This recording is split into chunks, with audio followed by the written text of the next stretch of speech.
Hello అండి, నేను doctor Sushruta, Kurnool 49 fertility centre. యాక్చువల్గా ఏంటంటే రాత్రి పూట పని చేసే వాళ్ళకి ఫర్టిలిటీ ఇష్యూస్ అనేది ఏమన్నా ఉంటాయా అంటే ఖచ్చితంగా ఉంటాయి. ఏంటి అంటే రాత్రి పడుకోకుండా కరెక్ట్గా టైంకి నిద్రపోక కరెక్ట్ టైంకి ఫుడ్ అనేది తీసుకోకుండా ఎక్కువ రాత్రిపూట్ల జాబ్ చేస్తూ లేకపోతే సాఫ్ట్వేర్ కంపెనీస్లో వర్క్ చేసుకోవడమో డ్రైవింగ్ అలాంటి కండిషన్స్లో ఇంకా కొంతమంది జస్ట్ ల్యాప్టాప్ ముందర కూర్చోవడమో టీవీ ముందర కూర్చోవడమో ల్యాప్టాప్ ఒళ్ళో మీద పెట్టుకొని ఎక్కువసేపు మూవీస్ రెగ్యులర్గా వాచ్ చేసుకుంటా అలాంటి సిచ్యువేషన్స్లో ఏమవుతుంది అని అంటే ఫర్టిలిటీ ఇష్యూస్తోనే కాకుండా వేరే ఇష్యూస్ కూడా వచ్చే అవకాశాలు ఎక్కువ ఉంటాయని మనం వింటూ ఉంటాం. సో ఇలాంటి కండిషన్స్లో అంటే కొంతమందికి సాఫ్ట్వేర్ జాబ్స్ తర్వాత డ్రైవింగ్ ఇంకా వేరే ఏమైనా వర్క్స్ ఉన్నప్పుడు వాళ్ళు ఆ టైమింగ్స్ అడ్జస్ట్ చేసుకోవడానికి కష్టమైనప్పుడు వాళ్ళు తీసుకోవాల్సిన జాగ్రత్తలు ఏంటి అని అనుకుంటే నార్మల్గా ఏంటి అంటే సాఫ్ట్వేర్ ఉద్యోగులు వీళ్ళు యాక్చువల్గా రాత్రంతా మేల్కుంటూ ఉంటారు కాబట్టి ఎక్కువ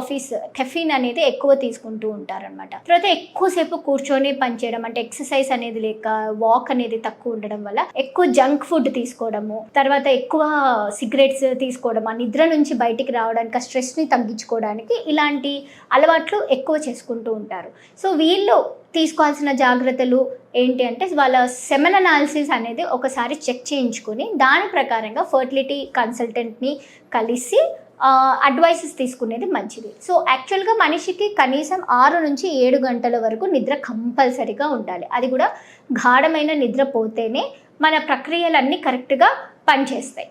వీళ్ళు ఒకవేళ 5 గంటలు 4 గంటలే వర్క్ చేస్తా అది నిద్రపోతా తర్వాత ఎక్కువ గంటలు వర్క్ చేయడము, ఎక్సర్సైజ్ అనేది ఏమీ లేకుండా ఉండడము, ఎక్కువ జంక్ ఫుడ్ తీసుకోవడం, ఆల్కహాల్, స్మోకింగ్ ఇలాంటి బ్యాడ్ హ్యాబిట్స్కి అలవాటైన వాళ్ళు అవన్నీ తగ్గించుకుంటా నిదానమైన కానీ ఒక 1-2 మంత్స్ గ్యాప్ తీసుకుంటూ నిదానంగా తగ్గించుకుంటూ మనకంటూ ఒక మంచి హెల్దీ డైట్ అనేది మెయింటైన్ చేయాలి. తర్వాత హెల్దీ హ్యాబిట్స్ కూడా అలవాటు చేసుకోవాలి.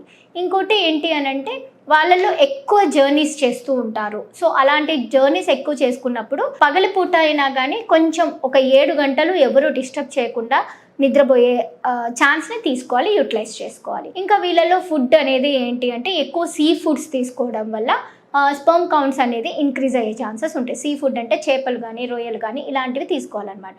అది కూడా ఫ్రెష్వి తీసుకోవాలి. ఎక్కువ పాత ఫుడ్ బయట ఎక్కువ ఫుడ్ తీసుకోవడం అవాయిడ్ చేయాలి. సో ఇంకోటి ఏంటి అంటే కూరగాయలు అనేది సెలెక్టెడ్గా తీసుకోవాలి. ఎక్కువ బీన్స్ కానీ తర్వాత వెజ్జెస్ కానీ మనకి కౌంట్ ఇంక్రీజ్ అయ్యేది పపాయ, డ్రమ్ స్టిక్స్ అంటే మునక్కాడలు ఇలాంటివి తీసుకోవడం వల్ల కౌంట్తో పాటు మొటిలిటీ కూడా మగవాళ్ళలో తగ్గించే అవకాశాన్ని మనము అంటే దాన్ని డిస్టర్బ్ చేసుకోకూడదు అనమాట, తగ్గించుకోకూడదు.